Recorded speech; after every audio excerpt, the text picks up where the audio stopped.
नमस्कार। 7वें भारत अंतर्राष्ट्रीय विज्ञान महोत्सव के इस विशेष स्थान पर जो कि गोवा में हो चुका है, समापन समारोह भी हो चुका है।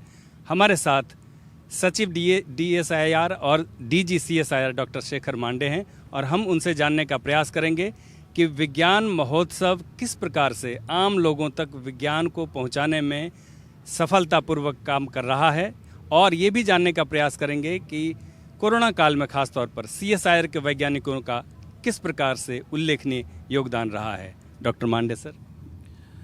जैसे कि आपको पता है कि इंडिया इंटरनेशनल साइंस फेस्टिवल जो है ये हम लोग लगातार 2015 से इसका आयोजन करते आ रहे हैं।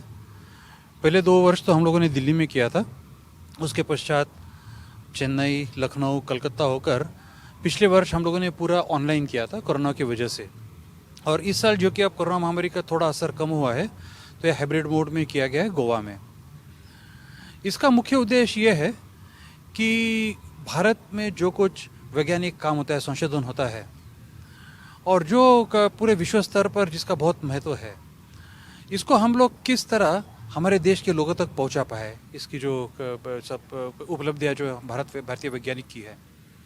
और लोगों को ये पता होना चाहिए कि हमारे देश में भी इतना ही अच्छा सुंदर काम होता है जितना कि पाश्चात्य देशों में होता है विज्ञान के जगत में।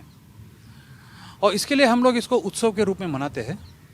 जैसे कि आपको पता है कि भारत देश में, पूरे भारतवर्ष में उत्सवों का काफ़ी बड़ा महत्व होता है, चाहे वो दशहरा हो, दिवाली हो, संक्रांत हो।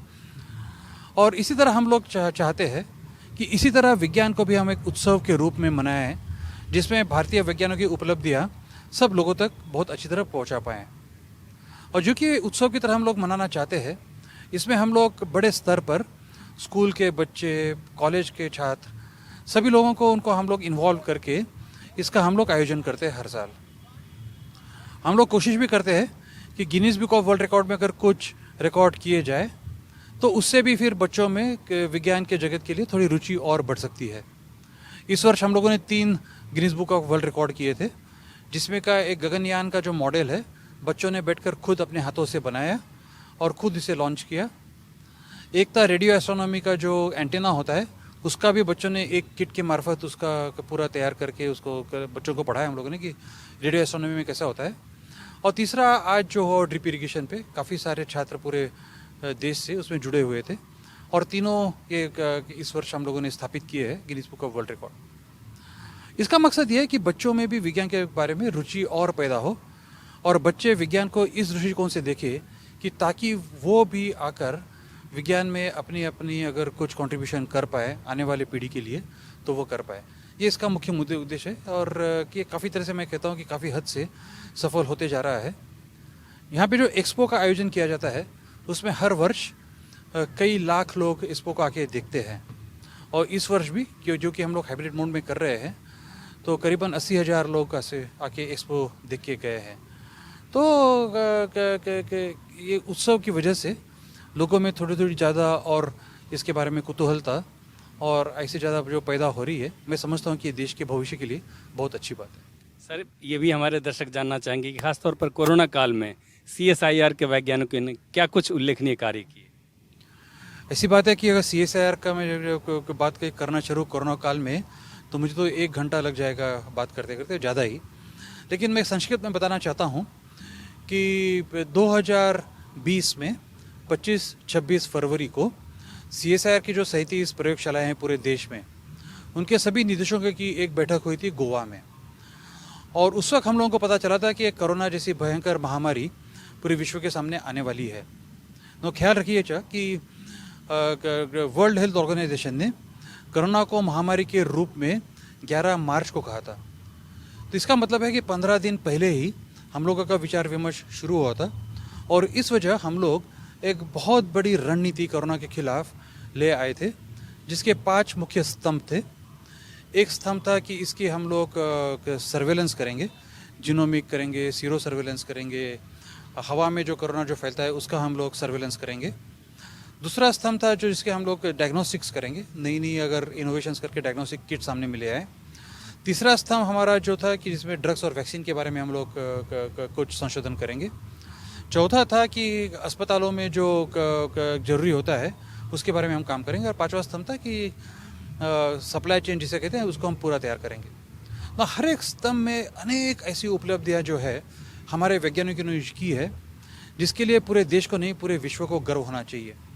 जैसे कि हम लोगों ने जीनोमिक सर्वेलेंस जो शुरुआत में ही शुरू किया था, और जैसे कि हम लोगों ने एयर सैम्पलिंग सर्वे किया था, विश्व में हम लोग सबसे पहले थे बताने वाले कि कोरोना जो फैलती है वो हवा से फैलती है, हवा में जो एरोसोल होता है उससे फैलती है।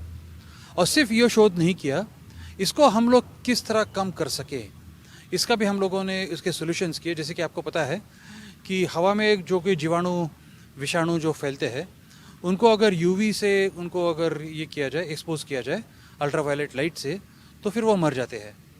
और इसका हम लोगों ने भारत की जो पार्लियामेंट है, लोकसभा हॉल है, वहाँ पे हम लोगों ने इसका इस्तेमाल किया है ताकि पार्लियामेंट्रियन हमारे जो है इसे सेफ रह सके। आज के दिन में हम लोग भारत में सभी रेलवे के कोचेस में, सभी एसी बसेस में इसको लगाने जा रहे हैं ताकि वहाँ पे भी हवा से जो फैलती है कोरोना उसकी संभावना कम हो जाएगी। इसी तरह डायग्नोस्टिक्स में कई सारे हम लोगों ने उपलब्धियाँ की है। उसमें कि आप लोगों ने सुना होगा कि फेलुदा जो है क्रिस्पर कैस बेस पर उसका ये, और टाटास ने उन्हें मार्केट में ले आया है। ड्रग्स में भी हमारी काफ़ी अच्छी शोध हुई है। जहाँ तक अस्पतालों में करने की एक बात है, तो जो बहुत तेज़ी से अस्पताल जो ग्राउंड पे खड़े कर सके 8 या 10 दिन में, ऐसे हम लोगों ने कई सारे अस्पताल पूरे देश में खड़े किए हैं। जैसे कि भटिंडा में किया है, हिमाचल में 6 जगह किया है, दिल्ली में कई जगह किया है। जहाँ जहाँ पर अस्पतालों की कमी महसूस हो रही थी, वहाँ जाके हम लोगों ने 8 या 10 दिन की नोटिस पे जाके नए अस्पताल बनाए हैं, जिसमें पूरा आईसीयू हो, ऑक्सीजन की लाइन हो, ऐसा। इसी तरह ऑक्सीजन सप्लाई में कई जगह देश में सैकड़ों जगह हम लोगों ने जाके ऑक्सीजन के प्लांट्स बनाए हैं, मेडिकल ऑक्सीजन के, वो भी हम लोगों ने किए हैं। तो ड्रोन्स हम लोगों ने तैयार किए जो टीकों को एक जगह से दूसरी जगह जाके पहुंचा सके काफ़ी जल्द। और कई जगह ऐसे आपको पता है कि पहाड़ी इलाके होते हैं, बॉर्डर के इलाके होते हैं, जहाँ पे बहुत तुरंत जाना लोगों को इतना आसानी नहीं होता है। वहाँ पे हम लोगों ने जम्मू में जाके दिखाया है कि हमारे ड्रोन्स जाके टीकों की सप्लाई बहुत जल्द से कर सकती है।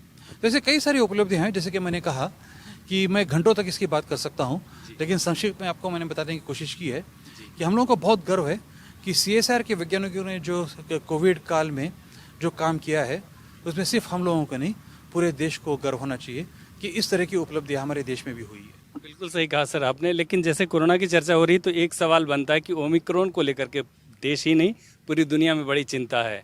इसके बारे में आपका क्या कहना है कि ओमिक्रॉन कितना खतरनाक हम सब के लिए हो सकता है? अभी तो मैं ये कहना चाहूँगा कि जैसे हम लोग अंग्रेजी में कहते हैं कि these are still early days, लेकिन WHO ने कोई सूचना जारी की है। उन्होंने भी कहा है कि अर्ली डेज, इसमें थोड़ा संशोधन करने की और ज़रूरत होगी और अनुसंधान करने की ज़रूरत होगी। लेकिन ऐसे लग रहा है, WHO ने कहा है कि ये बहुत भयंकर नहीं है, इसलिए कि इसके सिम्टम्स वगैरह जो बहुत हल्के से होते हैं, हल्की सी बीमारी या हल्का सी जुकाम होकर ये चले जाता है, ऐसे WHO ने कहा है। लेकिन जैसे मैंने कहा कि अभी कहना मुश्किल है आज के दिन, क्योंकि अभी हम लोग देख रहे हैं कि गंभीरता इसकी और कितनी हो सकती है। लेकिन ज़रूर है कि हम लोगों ने सतर्क रहना चाहिए, मास्क लगातार पहनना चाहिए जहाँ पे बंद के इलाकों में हो, और खुली हवा हो तो खुली हवा में तो वैसे भी संभावना कम होती है। तो बहुत बहुत शुक्रिया, बहुत बहुत धन्यवाद, आभार सर आपका इंडिया साइंस चैनल से बात करने के लिए। ये थे doctor Shekhar Mande, DG CSIR, secretary DSIR, जो बता रहे थे कि ओमिक्रॉन से घबराने की ज़रूरत नहीं है, हाँ सतर्क रहना बेहद ज़रूरी है।